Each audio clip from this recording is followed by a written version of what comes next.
Chers amis, bonjour. On se retrouve, et oui, dans les alcôves du Tannar, cette fois-ci avec la paracha de Vaera, et peut-être vous dire quelques mots sur la patience de l'histoire. Intéressant, bien sûr.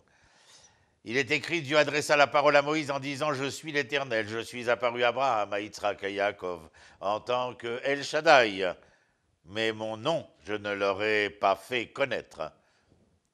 Quelle est la différence entre El Shaddai et Adonai? Il est bien clair que nous avons connu déjà par le livre de Bereshit le nom de Elohim. Elohim, le créateur des lois immuables de la création. Adonai paraissant comme le Dieu omniprésent dans l'histoire de sa création. Mais là, il n'y aurait pas, comment dire, dans les décisions du tétragramme, de lois immuables, mais bien au contraire, c'est là que la prière s'insère, à savoir c'est là que nous, Baruch Ata est le nom, le tétragramme, où nous implorons l'Éternel de pouvoir agir en notre faveur, changer, améliorer, annuler. C'est ce qui transparaît au moment de la création. Et puis, dans cette paracha de Vaera, El Shaddai. Certains de nos sages disent El She'amar Dai, le Dieu qui aurait dit cela suffit. Oui, il y a une mitose cellulaire, par exemple, au moment de ce fœtus en formation. Si la mitose ne s'arrêtait pas, qu'elle devenait une prolifération anarchique de cellules, elle serait capable de mettre en jeu le pronostic vital de l'homme, parce qu'elle créerait des pathologies inexplicables. Quand il naît l'enfant et que nous voyons 5 doigts, nous disons quelle merveille. Il a bien fallu que quelqu'un, au moment de la formation de cela, puisse dire Dai, cela suffit. El Shaddai, c'est celui qui, ici, au moment de cette histoire préparatoire à la sortie d'Égypte, c'est-à-dire des carcans de l'esclavagisme, eh bien, nous fait entendre que l'Éternel est à même d'être à l'ouïe de ce qui se passe. Et donc ici, en clair, nous avons affaire à un entendement qui vient nous dire « je sais », mais ce savoir-là ne pourra pas être résolu du jour au lendemain. Vous avez des revendications, vous manifestez pour ces revendications-là. J'ai entendu, j'ai compris, mais l'Éternel, lui, ne restera jamais muet. Il prendra la parole au quotidien. Il agira. Bien sûr, il est clair, bien évidemment, que l'enfant ne peut devenir adulte du jour au lendemain. Le Talmud de Babylone, dans le traité de Sanhédrin, et dans le traité de Brachot du Talmud de Jérusalem, nous ferons entendre ô combien les choses se réalisent par paliers. Kim'a. Je pense à ces sages qui, à l'aurore du jour, se promenaient, l'un demandant à l'autre, mais quand viendra-t-il? Vous avez deviné de qui il est question.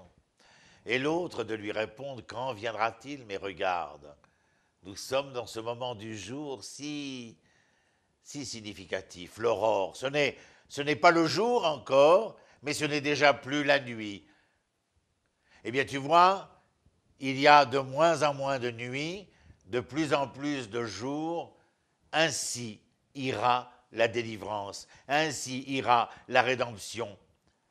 Toi et moi, notre époque ici, celle que nous vivons, avec le retour de l'État, le rassemblement des exilés, un événement que nous n'avons jamais connu depuis la sortie d'Égypte, plus connu dans une telle intensité, depuis la sortie d'Égypte, eh bien nous sommes dans ce gris de l'histoire.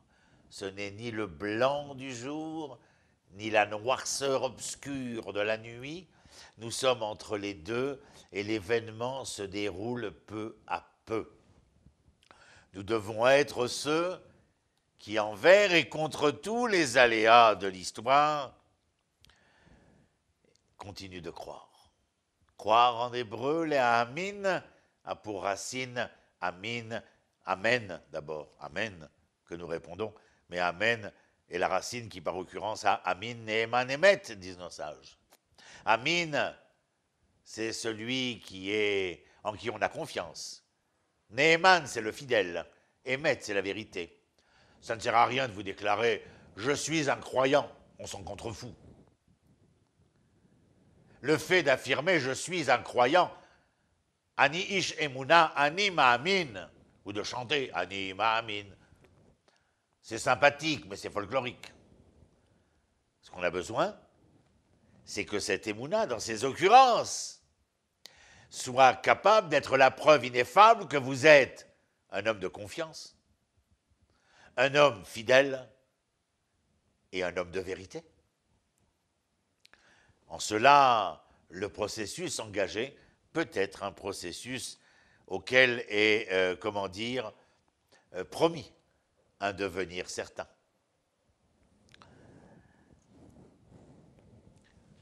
Les enfants d'Israël vont souffrir même quand Moshe viendra voir Pharaon et que celui-ci ne reconnaîtra rien de ce que Moshe dit.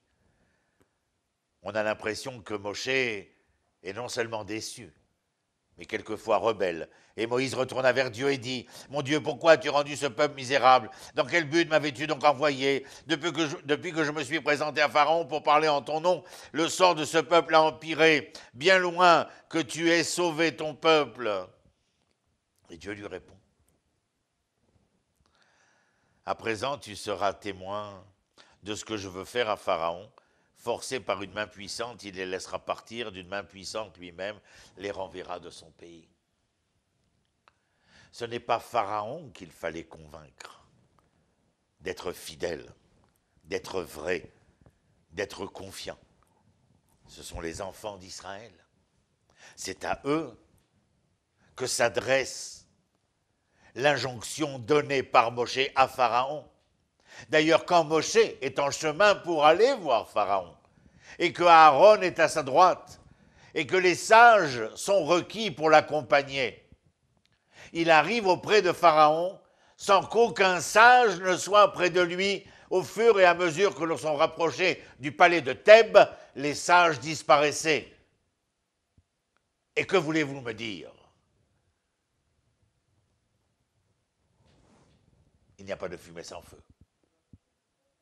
En conséquence de quoi, Moshe a l'air de se retrouver, comme dirait La Fontaine, gros Jean comme devant. Et il a l'air d'un idiot devant Pharaon. Je viens au nom du peuple d'Israël. Où est ton peuple? Ils étaient avec moi, mais maintenant, ils se sont dispersés. Et nous connaissons les résultats. Un cinquième sortira. 4/5 voudront rester en Égypte, disparaîtront en Égypte. Il est clair que dans ce jeu de lumière et d'obscurité, les 10 plaies sont nécessaires. Vous croyez que c'était contre les Égyptiens? Elles sont, oui, contre les Égyptiens, mais elles servent d'étape. En tout cas, telle aurait voulu l'éducation divine, d'étape aux enfants d'Israël pour mieux entendre, mieux comprendre, mieux saisir le sens de cette évolution par palier d'une nécessaire liberté pour Israël qui reste, qu'ils le veulent ou non, le vecteur, l'intermédiaire, référent de la liberté pour l'humanité. Je vous salue bien bas, en espérant vous revoir prochainement. Shalom, shalom.